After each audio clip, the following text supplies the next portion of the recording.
Hola, bienvenidos una vez más a Salón Casal, este espacio dedicado para todos los amantes y gustosos del séptimo arte.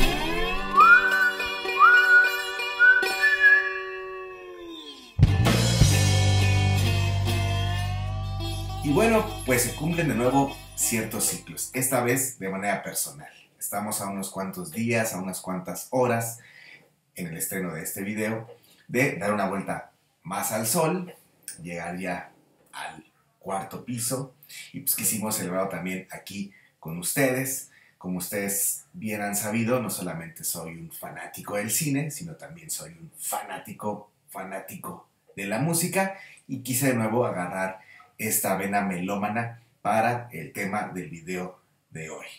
Y es los documentales. Bueno, que ya realmente se llaman así, ¿no? Son documentales acerca del rock, obviamente. Que aunque hoy yo soy un ferviente seguidor del jazz, sobre todo el bebop, pues no puedo negarme al género que tantas fronteras me abrió en la mente, en los oídos, en las emociones y que me ha seguido, ¿no? Muchas bandas, muchos de estos subgéneros del rock me han seguido y me han acompañado y aún los disfruto muchísimo. Y bueno, pues como es bastante popular y bastante masivo este estilo contracultural, pues existen muchas películas alrededor de él, algunas de ficción, unas biopics bastante mal hechonas, por cierto, es bastante difícil encontrar una de buena calidad, sobre todo honesta, pero también existe mucho documental, ¿no? Que creo que ahí resulta ser un tanto más eficiente esta narrativa cinematográfica cuando se acerca o cuando se ha acercado al rock. Hay distintos estilos de documentales, ya hemos hablado aquí de algunos nos hablan sobre el seguimiento a una gira de una banda o un solista, sobre un estilo, sobre una generación, sobre alguna ciudad o sitio en el mundo que alguna vez fue la meca de la música comercial en cierto momento. Pero bueno, yo me quise centrar el día de hoy en dos documentales o en dos películas que se enfocan en contarnos la historia o el arco de vida de dos bandas icónicas e importantísimas en este género. El primero es, aquí lo vemos, Amazing Journey, The Story of The Who, o Amazing Journey, la historia de The Who.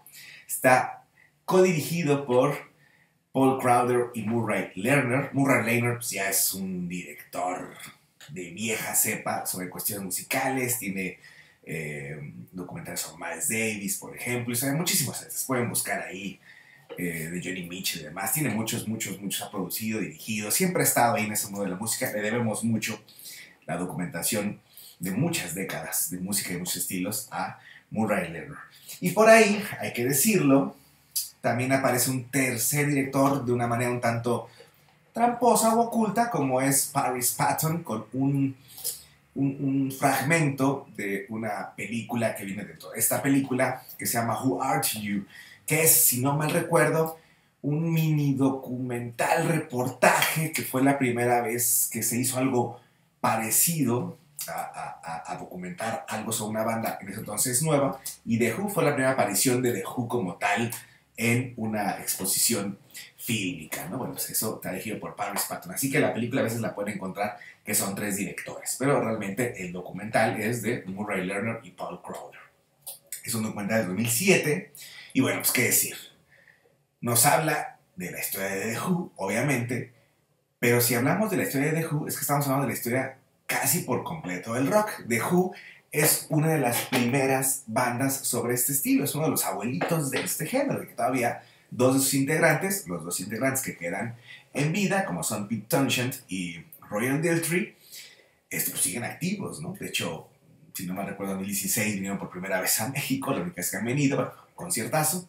Pero bueno, pues The Who fue de esos primeros grupos que empezaron a abrirse fronteras, obviamente en Inglaterra, obviamente en Estados Unidos estaba la cuestión del rock and roll y algunas cosas de blues que no se llegaban a permitir por todas estas cuestiones racistas y segregacionales de ese país, ¿no? De los negros, los blancos y demás. Bueno, en Inglaterra, como sabemos, les valió un comino eso, y los chavos también, pues queriendo romper esas generaciones tan cuidadosas y tan miedosas, obviamente por la Segunda Guerra Mundial, pues se fueron a la rebeldía, ¿no? Por muchas cosas, en el free cinema, por ejemplo, en el cine, ¿no? Pero bueno, en la cuestión musical, pues empezaron a hacer rock. Y sabemos que en ese momento estaban divididas por tribus, ¿no? Estaban los rockers y estaban los mods, que eso lo vimos en el primer episodio de este blog, cuando hablamos de Cuadrofenia, una rock ópera de The Who que fue llevada al cine, por ejemplo. Pero ahora aquí lo vemos en la parte real, verídica, como estos 4 chavos, y hablamos de unos, Pete Townshend y Royal Daltrey, y otros 2, en el bajo John Entwistle y en la batería el icónico Keith Moon, que por cierto, para aquellos que no lo saben, Animal de los Muppets es un tributo a Keith Moon, ¿no? O sea, se supone que Animal es Keith Moon, ahí en peluche. Pero el icónico Keith Moon, estos 4 sujetos se aventaron al ruedo sin que el mundo tuviera bases sólidas para lo que estaban creando. O sea, no fueron ellos los que lo crearon todo, pero ellos fueron parte de la generación que todo el mundo dijo, bueno, ¿esto cómo se tiene que hacer? ¿No? Y que ellos traen ciertos estragos sobre esas situaciones. O sea, ¿cómo se hace un concierto de rock? ¿Dónde se ponen las bocinas? ¿En qué tipo de foro? No existían foros para conciertos de ese estilo, ¿no? ¿Cómo hacemos que suenen más? Bueno, pues ahí podemos ver que un vecino ahí del barrio fue de las personas que empezaron a diseñar los amplificadores Fender, por ejemplo, y pues bueno, pues era así de, bueno, a ver cómo se hace. Eran años virginales para esta cuestión del rock. Hoy el rock es una industria masiva de muchísimos millones de dólares que maneja a muchísimas personas y maneja toda la industria de roadies, de trailers, de giras, de unos espectáculos que son hoy esta multimedia e impresionantes, pero en ese entonces no había nada. Y al ver cómo The Who tuvo que pasar por esas trabas tecnológicas, de organización, de gestión, pero también por las cuestiones sociales, de lo mal vistos, o la rebeldía misma, con esta cuestión de los rockers y los mods, de vamos a golpearnos, quién tiene la razón, la música de los jóvenes tiene que ir hacia un lado más soul, más funk, más jazz, más rock and roll, más Elvis Presley. Todas las situaciones las vemos aquí con una desnudez brutal, que eso es una de las cosas que más me gusta de este documental de Amazing Journey. No son de esos documentales condescendientes que luego existen de bandas donde quieren hacerlas pasar por bien, que ellos nunca hicieron nada malo, o los mitos que se conocen, desmentirlos cuando se sabe que son verdad. Aquí nos dicen las cosas de frente. Los 4 integrantes hablan sin ninguna cuestión de censura en la boca, todas las cuestiones y locuras que hicieron, los destrozos que armaron, el capítulo donde pues se habla de la debacle de Keith Moon, ¿no? Pues es bastante honesto y eso se agradece bastante, ¿no? Todos sabemos pues que Keith Moon era una persona sumamente adicta a todo, pero sobre todo al alcohol, y pues su vida se fue yendo al caño, pero rapidísimo. Y aquí lo vemos, de hecho creo que hay un montaje ahí de fotos muy bien hecho, donde ves cómo realmente él envejeció, pero de una manera brutal y exagerada en pocos años, ¿no? Y nos hablan de su chofer, nos habla, ¿no? De cómo se llevaba a los prostíbulos, se llevaba a todas las mujeres a su casa para nada más quedarse dormido arriba de ellas mientras seguía bebiendo alcohol. O sea, los destrampes tal cual fueron, ¿no? Los problemas que tuvieron. Y también, pues, obviamente, las cosas que a veces nos hacen más interesantes a los fanáticos de este tipo de grupos, pues, la creación de algunas canciones, el cómo produjeron tal disco, cómo sacaron tal sonido, por ejemplo, pues Baba O'Reilly y esta extraordinaria canción de su emblemático disco Who's Next del 71, con esos tecladitos que hoy nadie puede reproducir, que lindo Pete Townshend. La verdad es que yo empecé a mover ahí los botoncitos y salió y pues vamos a echarlo, y quedó grabado. Muchísimas cosas que hay detrás de todas estas situaciones, y les digo, lo bonito de ver a alguien o ver la historia de una banda como The Who es que vemos la evolución o la historia y el crecimiento del rock en sí, como muchas otras bandas se fueron pegando a ellos, o a esta generación, no solo de Who, pero a esa generación, cómo se fueron pegando a ellos, y cómo fue creciendo esto, y cómo también los productores, los representantes, los organizadores tuvieron que armar ciertas cuestiones que hoy se nos hacen sumamente lógicas, pero no fueron lógicas en algunos tiempos. Tuvieron que ser diseñadas, creadas, ponernos en ese problema y ver cómo solucionarlos. Otra de las cosas que a mí se me hacen importantísimas de The Who, y que vemos muy bien aquí, son sus letras, ¿no? Letras también fuera de la condescendencia.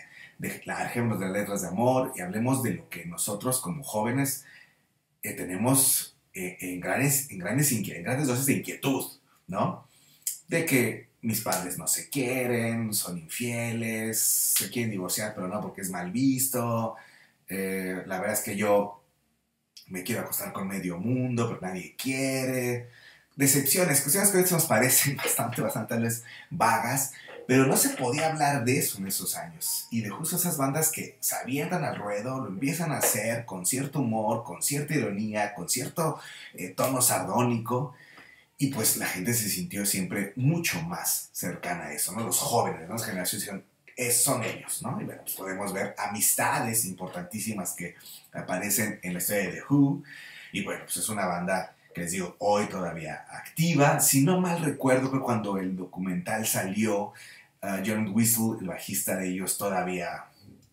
no, ya falleció, que de hecho nos hablan también de cómo él era un ludópata, ¿no? Él fue adicto a las apuestas y a todas estas cuestiones, se quedó sin dinero, cómo regresó con ellos, les rogó de favor que lo aceptaran de nuevo para una gira, se dieron de gira con él para ayudarlo y de nuevo se acabó el dinero. O sea, nos hablan de las cosas positivas y también de los lados oscos y ofuscos de lo que es ser un rockstar, ¿no? Y uno de los más grandes y longevos rockstars que tenemos hoy por hoy. Y bueno, pues también otras voces, otros músicos, sus productores, hasta incluso familiares que hablan de cómo dos al menos de ellos siguen sobreviviendo, están ahí y a pesar de que no se caen muy bien, Royal Delta y Pete Townshend, no se caen muy bien desde hace muchas décadas, pues han hecho un trabajo artístico colaborativo para The Who y para los fanáticos de The Who. Así que si quieren conocer la historia de una de las bandas más importantes de la historia y con ellos llevarnos de la mano por la historia del rock,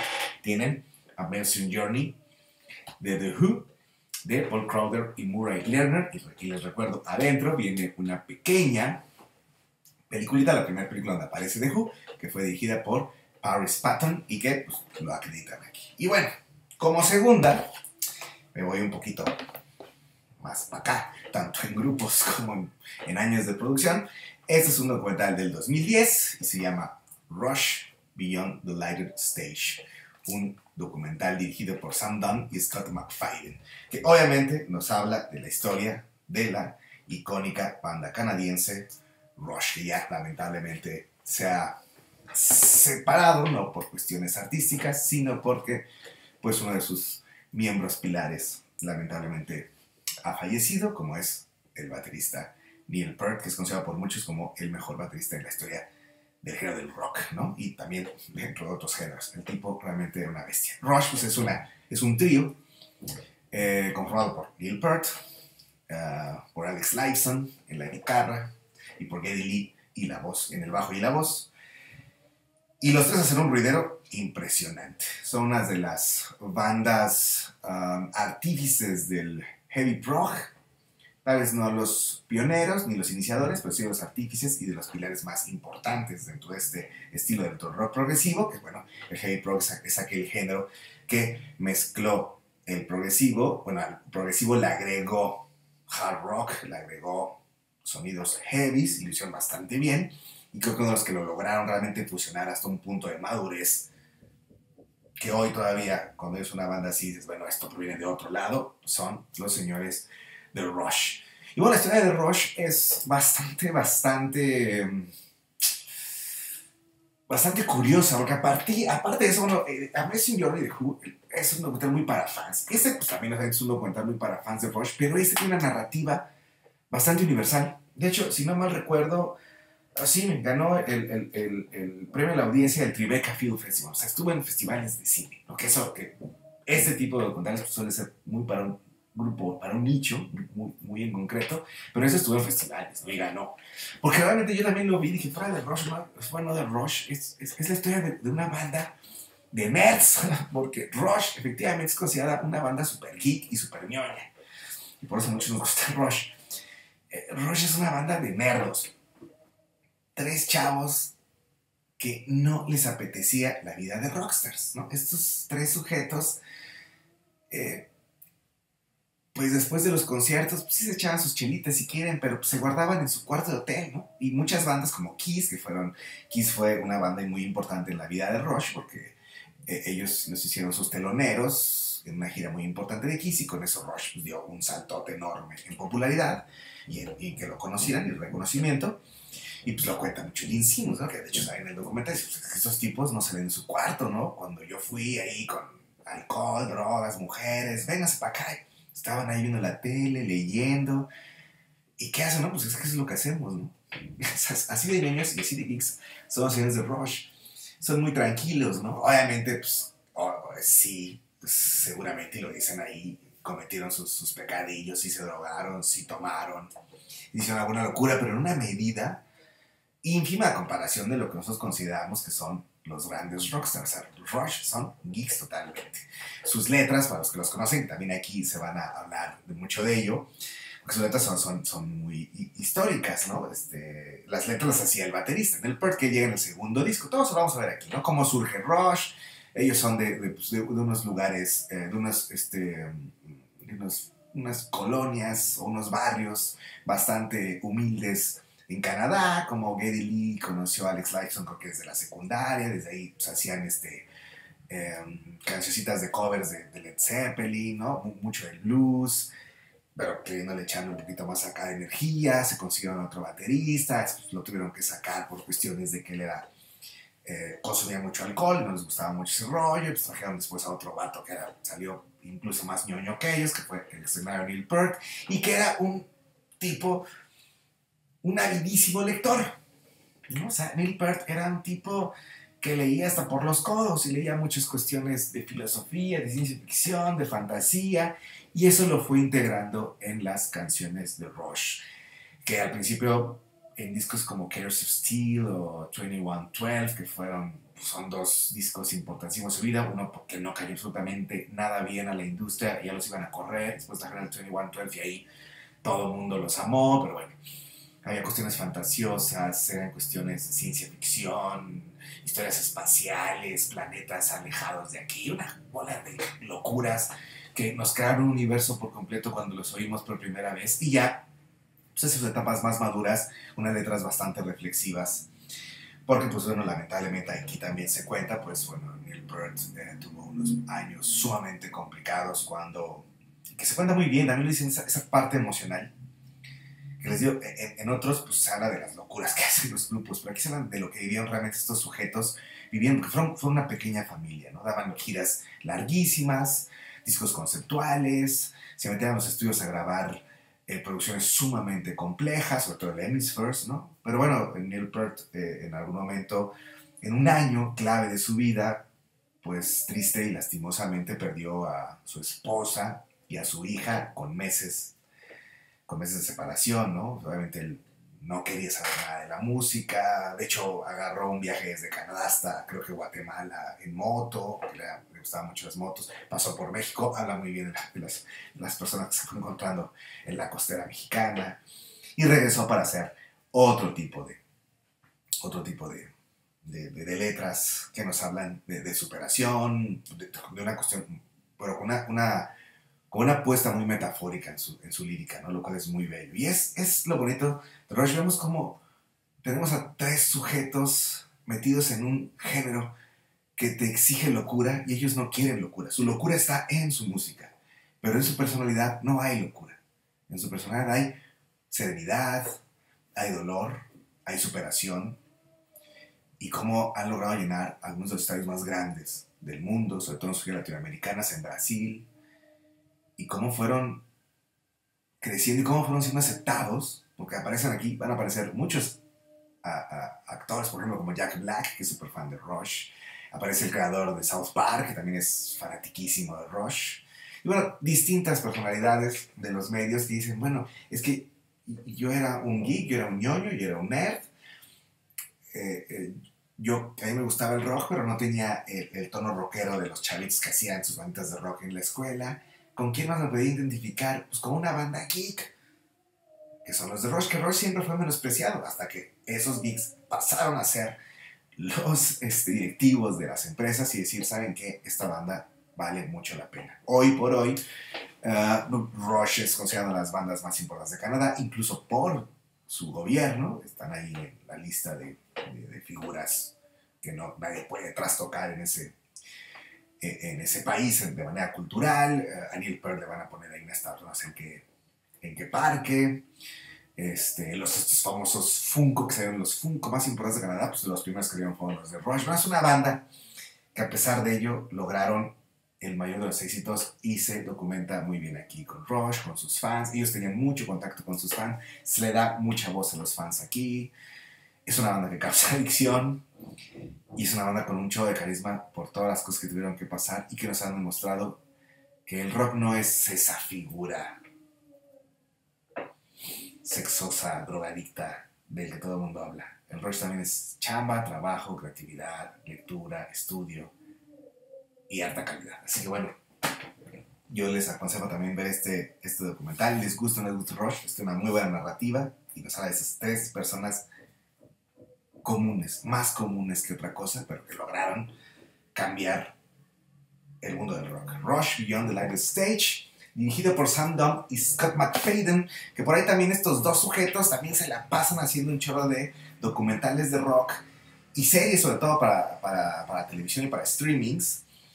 Y sobre todo tiene uno de hip hop, tiene uno que se llama Metal Evolution, que es muy bueno. A todos que les gusta el metal, es la serie de Metal Evolution de Sam Dunn y Scott McFadden es buenísima, ¿no? Para entender también ese mundo. El de hip hop no lo he visto, pero también seguramente es muy bueno porque ellos son muy amenos, lo cuentan muy bien y saben bretearte y tienen muchísimos contactos que os van a sorprender. Así que bueno, esos fueron los dos documentales que quise hablar hoy, sobre todo también de mis bandas favoritas, The Who, Amazing Journey, de Paul Crowder y Murray Lehner, y Rush, Beyond the Light Stage, de Rush, del 2010, de Sam Dunn y Scott McFadden. Y pues bueno, nos tendremos que ir a chutar un poquito de música y a celebrar durante estos días. Así que bueno, yo antes que otra cosa les agradezco la visita y les recuerdo que aquí en la descripción del video encontrarán links a trailers, incluso a la playlist de estos grupos o algunas canciones que me gusten de ellos para que puedan comenzar a verlos o recordarlos. Y pues nada, más que ver cine como siempre, yo les pido que aprendamos todos juntos a apreciar el cine. Así que, hasta la próxima.